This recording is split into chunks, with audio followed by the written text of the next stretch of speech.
Okay, kabalo mo, kanay ka mag-wax ilok og ubos. So, as you can see, akong ilok wala balibo pero naala mga inaani. Diba? So, akong gigamit ana is kanira jud to ang heater wax. No, mo jud akong gigamit kay ano, kapoy kay ibot-ibot na niya, mag-shave-shave day. Dali kay mo tuhog yung balibo niya, manglabong pa jud, di ba? Makalabong gyud ilok. Pero kana tong heater wax kay dili na nimo kailangan hugasan, inuman nimo gamit, pwede ra nimo ipiko ana. Yang katong imuhang bilhin nga wax, pwede pa ito nimo magamit sa sunod nimong wax. Mao iyang kuan.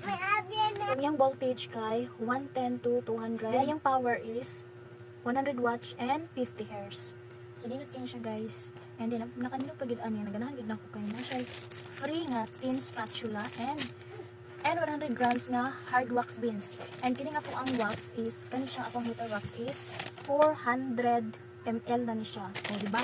Gamay na ni siya kay, ako naman ni siya ginagamit. Wadya, ulitok. Kanan ko mag-wax na. Kaya ganun, di ko ganang sabal ka ayo. Ano siya. Pero kung ganahan ka, hindi ka mag-shave-shave, ganahan mag-shave, ibot-ibot, tira. Gamit na ani day, kay gamit yun ni day. As in, kaya para dili pas-pas magtubo. O, diba? Naroon siya sa ubos, lagyan nagkapilian ng color. O, diba? Para to ba?